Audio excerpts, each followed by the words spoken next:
What's going on, my fellow Jedi and Padawans? Welcome back to another Jedi gaming video. Thank you guys so much for coming back to the channel, and if you guys are new, welcome. Today we are going to be talking about the Seraph Cipher artifact from Season of the Seraph, going over what I think are some of the best mods that we got out of the 25, as well as some interesting things that are happening with some of our class item mods this season for our artifact. So starting off right here, we have our typical first column with all of our champion mods. Now, I usually go for that entire column to start it off so we can get into some of those harder endgame activities, Master Nightfall stuff to grind out those pinnacles, and we do have champions in our new Heist Battleground playlist, so it's good to have the option of all of these. Definitely interesting that we only have Unstoppable Hand Cannon and Grenade Launcher this season, minus those couple random exotics that have Unstoppable on them, but it makes it very hard to shoot Unstoppables in my opinion, compared to something that we've had in the past. Pulse Rifles, just hand cannons in endgame don't really do it for me, but still gotta take it in there for those Unstoppables. Now, for our overloads, definitely not going with Scout Overload. For the majority of the time, I will be using either an AR or an SMG or one of our other intrinsic exotics like Divinity. Still always a banger, especially since it's still giving us that 15% decrease in that health. Very good still in endgame, and we can crank it up to 30 with a tether on top of that. Definitely both of these are great for anti-barrier in bow and pulse. For most, going with the bow right here, so I can run hand cannon in my primary slot and then run something like Tiku's in this slot, where it is very good at ad clear as well as stunning those champions. Now we have two interesting mods in the third and fourth column down here, with Resilient Retort and then also Mobility Retort. So we have these to give us an extra little oomph to our mobility and our resilience. So you can stack out normally your 10 on the mobility that you spend the 3 on your first slot in that armor piece, and then in the very last slot for legs right here, you can see we have the option to put on an extra 5.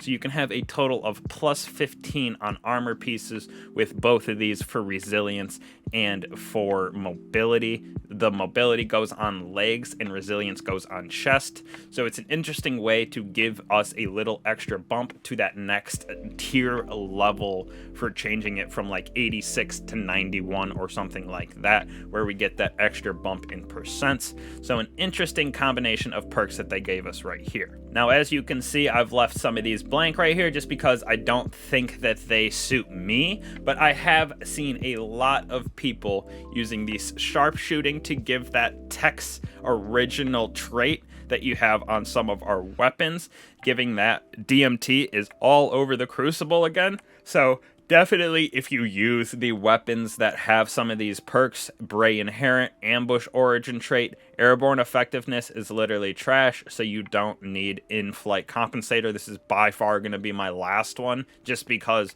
I really don't think it's going to help us that much at all in game. But if you're using something with these perks or these perks in Vestige Sting, which might be kind of nice for doing some DPS on our linear fusions with something like Taipan, but those are going to be probably my last 3 that I snag, as well as Bow Dexterity. Some of my hunters out there that use Oath Keepers and like Monarch, this might be for you in Crucible, but for me, definitely wasn't the play. Now, continuing to go in our third column here, this one is super great for me, in my personal opinion, for that PvE realm. Grant a small amount of resistance to all damage types dealt to you. So this is super nice because you can stack this as well. So it protects you against Void, Arc, and Solar Burn coming in from those enemies. Usually we just have 1 or 2 in our slots that we can put on, so this one gives us that distribution for all 3, which is quite amazing. Now for the Crucible realm, we got hand cannon targeting and pulse rifle loader. Definitely this is nice to keep that distance and just get those defeats, especially if it doesn't have Desperado, Feeding Frenzy, something like that, that really makes that reload just kind of proc. Having this on, super great. And then hand cannon targeting, instead of it being 5, I think of what it is, it's at 1, so a lot of save on that energy for your helmet slots going into the Crucible. Now in our 4th and 5th columns, we have great mods, usually the best ones in the season, with a couple this season that are very interesting, only going on Artifice armor, so we'll go on those, but hopefully that changes in the future and it wasn't intentional, because I know not everybody can go into a master dungeon and get Artifice armor. So we got Unstoppable Grenade Launcher, which is going to be interesting to see if we can pull back out our Anarchy, or using something like Dead Messenger, or even our Wave Frame and Forbearance from Vow of the Disciple. Very curious to see what we can use with this. Now we're also using Counter Charge this season, become charged with light when you stun or a member of your fire team stuns a champion. So this is going to be super clutch for those endgame activities with a lot of champions becoming charged with light, giving us buffs to our grenade, giving us buffs to our attacks, giving us that health buff in protective light. So super easy way to become charged with light this season. Now these next 3 underneath this right here, in Advanced Scout, Lord Kelvin's Basilisk, and then Low Entropy Superconductor, these all say class item mod. Now they are on your class item, but specifically on your Artifice armor. So there's the normal slots at the bottom, as you can see right here. At the bottom of a normal piece of armor, there's only these slots. So as you can see, I have those unlocked, and we only have weakened clear because in the Artifice armor, there's an extra slot right here. I happen to not have a piece of Artifice on my Titan for the class item, but I do on some of my other classes, I believe. But this is where we would have an extra slot for Artifice armor, and that is where those 3 mods will end up going if they do not happen to change it. So make sure you have Artifice if you're going for these 3, but they are very good. So right here, Advanced Scout, champions you stun take additional damage from teammates. So this stacks with other debuffs like Tether as well as Divinity. So this is going to be super key for endgame in my personal opinion. Throwing this on, especially for only 1 energy, we're going to absolutely be able to tank champions inside of Grandmasters. Now this is also interesting because it's both our Overload and Unstoppable in our abilities. Usually we have grenades, melees, whatever. So Stasis and Arc melees stun unstoppable champions in Superconductor, and then in the Basilisk we have Void and Stasis grenades, cause disruption to Overload champions. So both of these again have to go on your Artifice armor, but it is an extra way to stun champions, especially with this one, since we only have hand cannon and grenade launcher for Unstoppable. This is very clutch for that end game, especially like I said, with 1 energy. Now the last column that we have, definitely going to be filling this out before I go back into my 4th column. We have Passive Guard, super good for those glaives, taking it into endgame. Receive less damage from combatants that are close while you are wielding a glaive, so you can get right up in that fight and start poking and prying around, using the glaive to its full potential.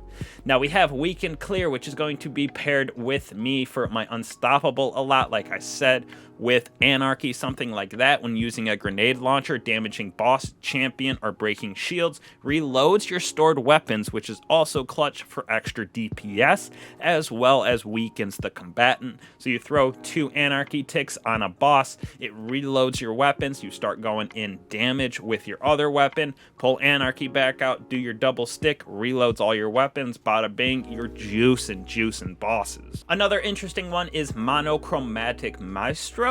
Now this is dealing damage with elemental ability, grants increased damage to the weapons of the same type, and then when you deal damage with the same elemental weapon, it grants increase to abilities. So I'm thinking of a build with Heart of Innermost Light where you're using arc weapons, getting that arc ability regen, and you're just juicing each other super damage wise for that short duration for both your abilities and your weapons. Kind of what I have in my head for using this, so definitely going to be testing this out once I can unlock it.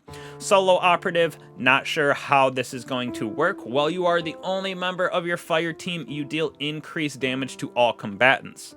Not really sure how this works for the masses. This definitely seems like that mod for the solo Grandmaster crew, that sort of thing. Not really sure how it'll play in doing just normal strikes, everything like that, because everything is match made. Not many people are going in solo unless you're doing those lost sectors. This will definitely help in that aspect to get some of those exotics that come from doing master and legendary lost sectors.